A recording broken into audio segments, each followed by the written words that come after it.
top here, Tori, and we are going to start with the Arizona Cardinals. So when you look at the Arizona Cardinals schedule here, the full 17-game schedule, what couple games stand out at you the most?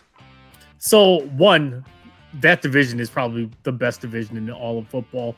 Maybe the AFC West is probably the best, but actually the AFC and NFC West, I'm going to give them a 1 and a 1A for probably being the best divisions in football. So also, I tried to go away from conference games for this one just because their divisional games are going to be really good.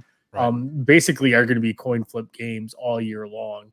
According to the playoff predictor, I have two teams kind of dominating the whole division. And then I think I have them actually all splitting, like almost everybody going like 3-3 in the division, with the exception of maybe one team. But I think I have two teams at 12-5, one at 11-6, and the worst one's at 8-9. Yeah. So I would say look no further than their Sunday afternoon game against the Cleveland Browns for the Cardinals. It'll be a good mid-year matchup for them against another pretty much Super Bowl contender team. It's a good measuring stick. It's what their 7th game of the year. So it's a good measuring stick to see where your team's at that time or that point in time during the year. I would circle that game as probably must-see TV if, both of those teams are at that point playing well and relatively healthy. Right.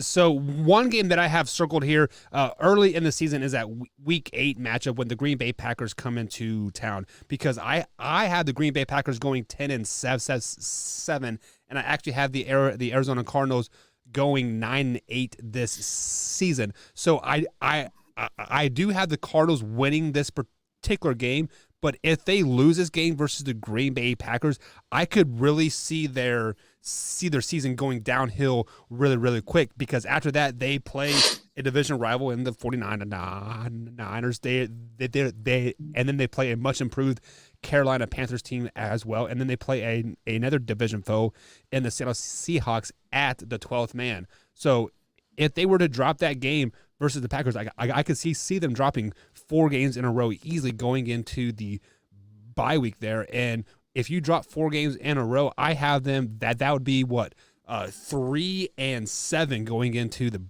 bye week there, and that's not good.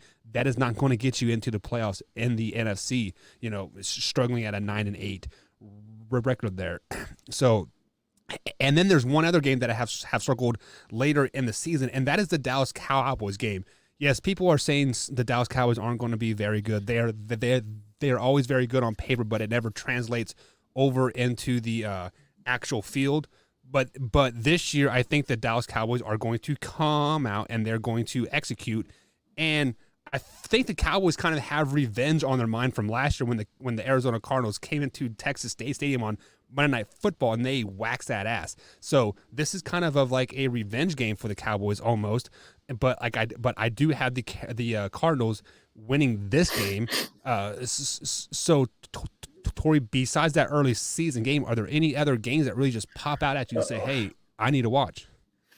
I'm going to have to agree with you. Depending on how the Cowboys look, I expect they'll be much improved with Dak back. But yeah, late season matchup with the Cowboys is another good barometer for your team. And there again, by that point, you're going to know where you are as a team.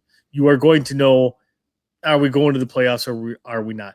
That's the only thing I could see going sideways a little bit with this game is if they've got a really good record, they're locked into their seed.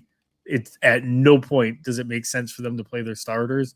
Then I could see them resting people.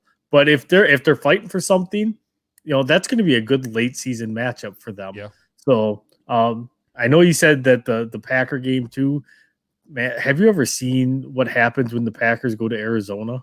Yeah, I believe it was you. It was Lambeau Field Southwest. It's like 90% Packer fans because the Snowbirds leave Wisconsin and head to Arizona. Right. Yeah. So what do you have your record as for the Arizona Cardinals? I actually have them going 12-5 on the year. 12-5. Who are their 5 losses? Oh, that's a great question. Thanks for asking. Um, Yeah. I We're thought all for like merch and menoutradio.com. Check it out. so we did that one website, and you're like, make your thing, and it saves all your stuff if you Hmm. make an account. I made an account and I signed back in, and it didn't save anything. It brought me back to week one. So all I know is I got them going 12-5. I screenshotted my picks at the end of the season Yeah. just to so I would remember who it was.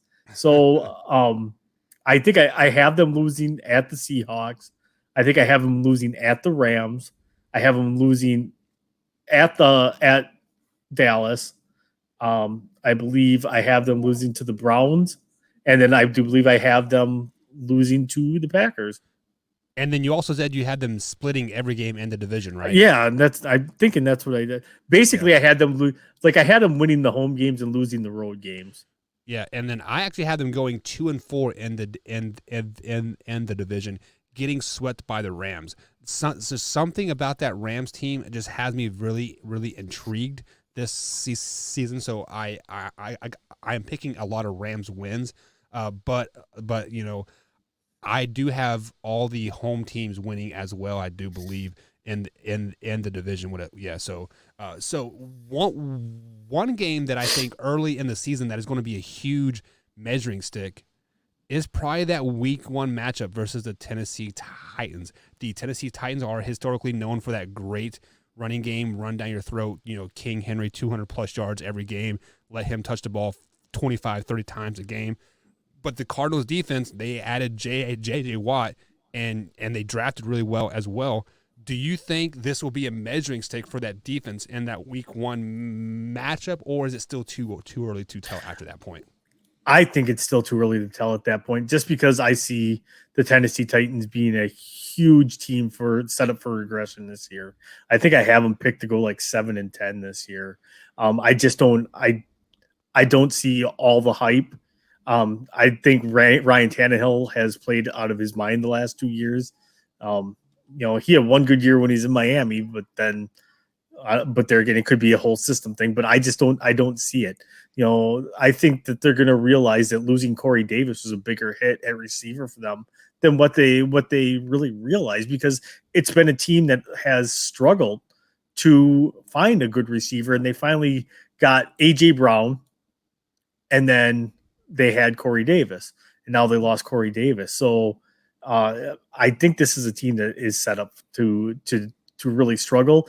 But the good thing is it's probably a good confidence booster win. They're starting on the road for the Cardinals. It's a good confidence booster win, because anytime you can win a road game, it boosts your confidence. Right. And it is. It's a good test and a step for that defense to see how well they gelled. Right. So the Cardinals did pick up some key veteran additions this offseason, two of which being James Conner and AJ Green on the offensive side of the ball. Last year we saw their offense, kind of be explosive at times, and then basically way below average, like at times as well. Does the addition of AJ Green and James Conner bring more stability to that offense? I think more the addition of Connor than anything. There is just weapons galore still, Yeah. even without Larry Fitzgerald there. I mean, they got Christian Kirk, they've got Andy Isabella, like they've got weapons to throw to in that offense. And I think James Conner is a good compliment back. As I said, he's not an every down back. For as big as he is, he's not built to be an every down back. But Right. he could be a good first and second down back. You let Chase Edmonds come in on third down to be that receiving back, or that change of pace speed back. And as long as you spell Connor, you're going to be fine. And I think Chase Edmonds, given the way that offense is designed as an air raid offense that Cliff Kingsbury ran, you're going to see a lot more Chase Edmonds out there anyways than James Conner. And I think that's actually going to benefit this offense, because he's going to be able to get those tough yards when everything's all spread out and stuff like that. His life is actually going to be a lot easier. And I will say it's probably one of the more underrated signings in the league this year. Okay, yeah, and then like looking at their draft as well, many people were saying that Rondale Moore was one of the steals of the draft. He is currently listed as the fourth receiver for the Arizona Cardinals. Do you see him making an impact for them at all this season? And if so, what kind of impact do you think he will have? I don't know if it's going to be like a huge impact. I think if anything, it's more as like as a gimmick type player, like end around, jet sweeps, stuff like that, give and goes, whatever it is. I don't think they're gonna. He's got the benefit of sitting behind some really good receivers Mm-hmm. and learning, which I don't care who you are as a young guy coming into the league.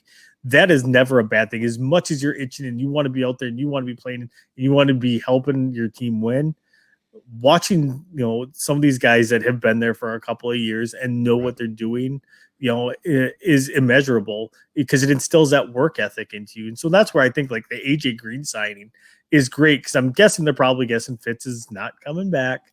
So AJ Green was a great veteran presence signing for them to show the young guys this is how you do it. Kind of continue that Larry Fitzgerald legacy at that, because those two, if you ask me, have almost the exact same work ethic. Yeah, and just to add to that point, just the biggest learning curve in all of football from college to the NFL is clearly the quarterback, but second is the wide receiver. Simply because you have to learn how to run routes again. Like, they break it completely down and they make you learn how to run routes like again. And sometimes that takes you all off season. It could take you up to six years to really learn how to run a route. So Rondell Moore, the ability to sit behind DeAndre Hopkins, Christian Kirk, AJ Green, even Andy is Isabel.